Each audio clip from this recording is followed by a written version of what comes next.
Top 10 modern JRPGs to play in 2020. How's it going? Had a blast with Final Fantasy VII Remake and want more? Or maybe you're a JRPG veteran looking for a new game to play? Either way, here's our new top 10 list with some of the best modern JRPGs. Now make yourself comfortable and let's dive straight into this. Number 1. Dragon Quest XI. If you're new to the genre, this is your number 1 game right here. The mechanics aren't overly complicated, and it's very easy to get attached to the very charismatic cast of main characters. Dragon Quest has been around for quite a long time now, with the first game released back in 1986, and the formula hasn't changed that much. So what you're getting here is a genuine old-school JRPG experience. Also, what's worth noticing, the game is super long. You can easily get more than 100 hours from this one. Number 2. Octopath Traveler. The graphics here are simply phenomenal. You're getting a unique blend of retro and modern visuals, which makes Octopath Traveler stand out from the crowd of other games in the genre. And yeah, of course you won't play the game only for the looks. There's also the story, or to be exact, 8 stories which you can discover in any order. Then there's the engaging combat system with fun break mechanics and lots of freedom when it comes to developing your party.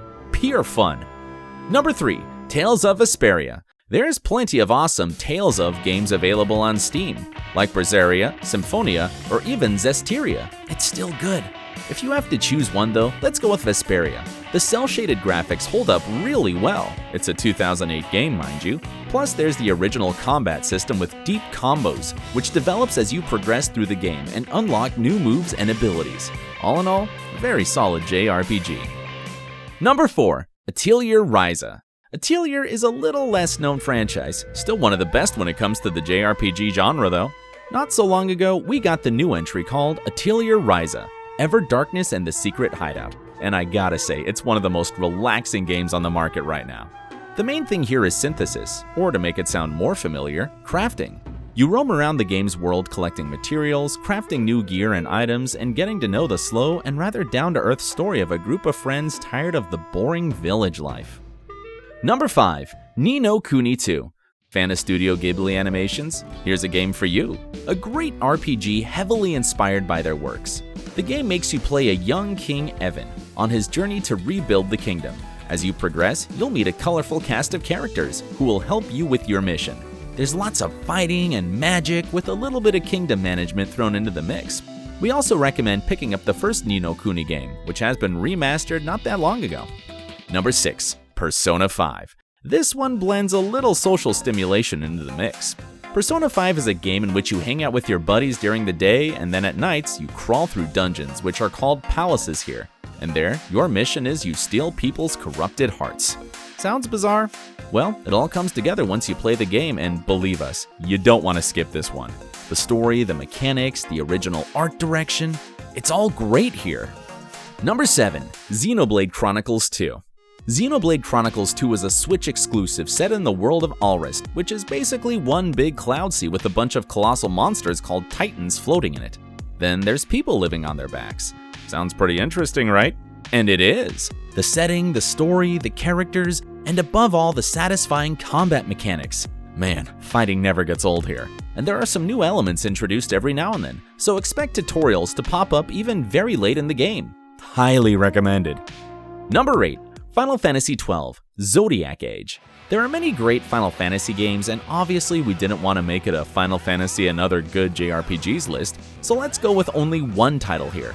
Final Fantasy XII introduced many new mechanics to the series, including the fun Gambit system. In short, it lets you set how your party would act in certain situations, and this mechanic alone and trying out different tactics is just awesome. The remake of the game introduced many quality of life improvements to make it even more fun. Number 9. Battle Chasers, Night War.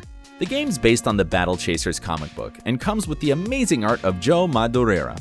The story begins when the main character's airship is shot down over a mysterious island. Now it's your job to escape it. It's a really fun RPG, featuring engaging turn-based battles with an enjoyable overcharge system, which keeps them fresh during the gameplay. Along your journey, you'll be also solving puzzles, crafting a lot of awesome gear, and fishing. Good stuff. Number 10. I Am Setsuna. Have you heard about Tokyo RPG Factory? It's a little studio owned by Square Enix, focused mainly on producing old-school JRPGs. During the last few years, they gave us Lost Sphere, Oninaki, and the game you're seeing right now, I Am Setsuna. It's a great little adventure set in a snowy realm with an absolutely stunning soundtrack. The game is maybe a little sad in its tone, but if you're up for that kind of vibe and want to experience some 90s style RPG, there you go. It's a very solid title. And that's it. The list of our favorite modern JRPGs. How'd you like it? Would you like to add some other games for consideration? Make sure to let us know in the comment section. Also, if you liked the video, make sure to give it a thumbs up and consider subscribing for more videos to come soon. See you next time!